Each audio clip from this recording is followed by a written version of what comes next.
Hello everyone, it is St. Patrick's Day, so I'm going to be doing some information of St. Patrick. Let's get straight on with it. St. Patrick was a 5th century Roman British Christian missionary and bishop in Ireland, known as the Apostle of Ireland. He is the primary patron saint of Ireland, the other patron saints being Brigid of Kildare and Columba. He is also the patron saint of Nigeria. Patrick is venerated as a saint in the Catholic Church, the Lutheran Church, the Church of Ireland, or part of the Anglican Communion, and of the East Orthodox Church, where he is regarded as equal to the apostles and enlightener of Ireland. The dates of Patrick's life cannot be fixed with certainty, but there is general agreement that he was active as a missionary in Ireland during the 5th century. A recent biography of Patrick shows the late 4th century date for the same is possible.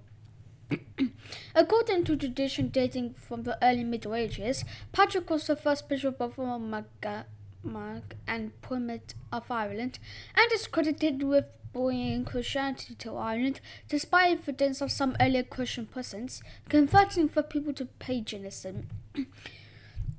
Two Latin writings by Patrick survive, the Confessio and the Letter to the Soldiers of Corticus. In his Confessio, he writes while he was 16.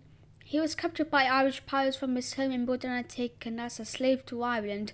He writes that he lived there for 6 years as a herder before escaping and returning to his family. After becoming a cleric, he returned to spread Christianity in Northern and Western Ireland. In later life, he served as a bishop, but little is known about where he worked. By the 7th century, he had already come to be referred as the patron saint of Ireland. There are many legends about Patrick, such as him using a shamrock to symbolize the Trinity, banishing snakes and demons from Ireland, and fasting on a mountain top. St. Patrick's Day, considered his feast day, is observed on the 17th of March, which is obviously today, which is why St. Patrick's Day, the supposed date of his death. It is celebrated in Ireland and among the Irish diaspora as a religious and cultural holiday. In the Catholic Church in Ireland, it is both a solemnity and a holy day of obligation.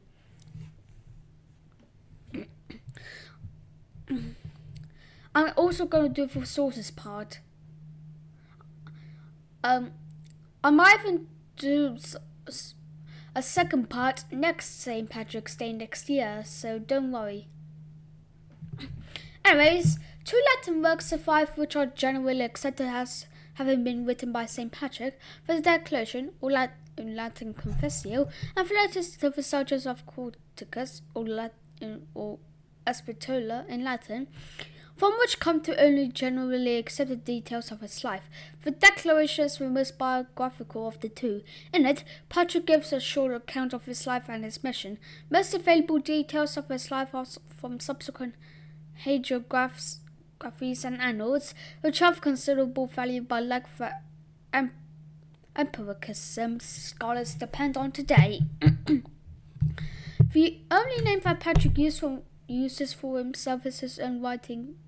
In his own writings is Patricius, or the Latin pronunciation was Patricius, which gives out. Wait, let's just skip all this. Anyways, hagiography records other names he is said to have borne. Trajan's 7th century Collectanea gives Magnus, Varus, famous Sextus, Varus, Garfor, Patricius, Varus, father of citizens, Cathyricus, because he served for houses of Druids. Magnus appears in the 9th century history of Britain as Morn, descending from the British Magunos, meaning servant lad. Successus, which also appears in Magfini's 7th century life as Shoshet, is identified by McNeil as a word of British origin meaning swineherd.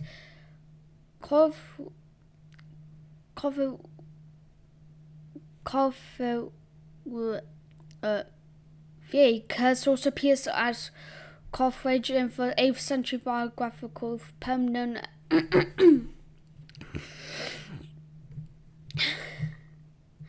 known as Fikes him and a variety of other spellings elsewhere, and is taken to represent the primitive Irish. Cotrichias, although this is disputed, Harvey argues that Coleridge has the form of a classic old Irish shrubble and therefore place name, nothing that Ali Coifwig is the name of the rock of Cashel, and the place names Cofugu and Cattridge are attested in counties Antrim and Carlow. Mochu summarizes that these full names correspond to Patrick's different roles at different periods of life. Patrick, son of California, had full names: Sosha when he was born, Coffrey when he was a slave, Mayonnaise when he studied, Patrick when he was consecrated. Dating.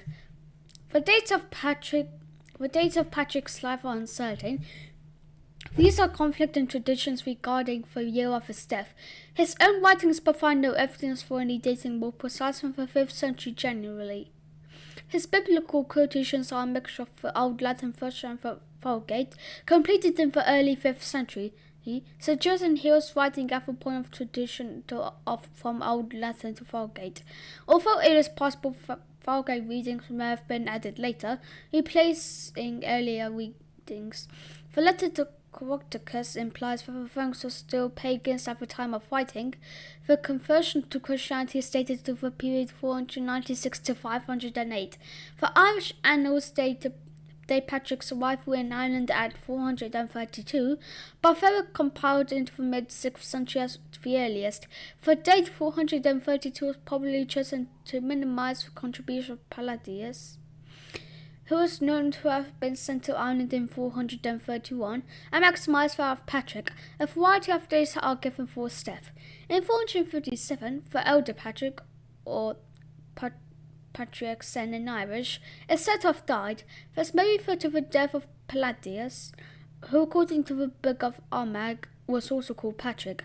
In 461 or 462, the annals say that here's some record for repose of Patrick. In 492 or 493, they record the death of Patrick, the Archapostle, or the Archbishop and Apostle of the Scotti, on the 17th of March at the age of 120. While some modern historians accept the earlier date of around 460 for Patrick's death, scholars of early Irish history tend to prefer a later date around 493. Supporting the later date, the annals record around 553 the relics of Patrick were placed 60 years after his death in a shrine by Columcille. Emphasis added.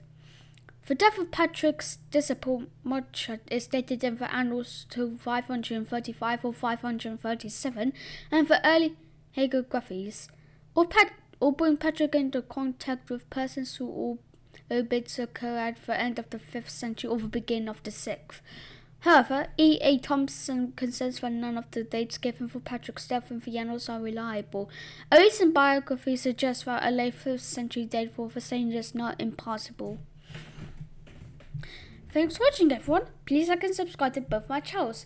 This one and my other one called A Sense of History too. Another thing. Oh, and also on the channel, I'm trying to get to 250 subs and now 6,000, now 7,000, now 8,000, now 9,000, but 10,000 views before summer, and on the other channel, 25 subscribers and 1,000 views before summer. Just to change you guys at home. Not forcing through any of those either. Also, I'm going to be doing some local historical tours in media soon, so look out for those posts. Bye everyone! See you in the videos for my next St. Patrick's Day special upload on my other channel. Peace out!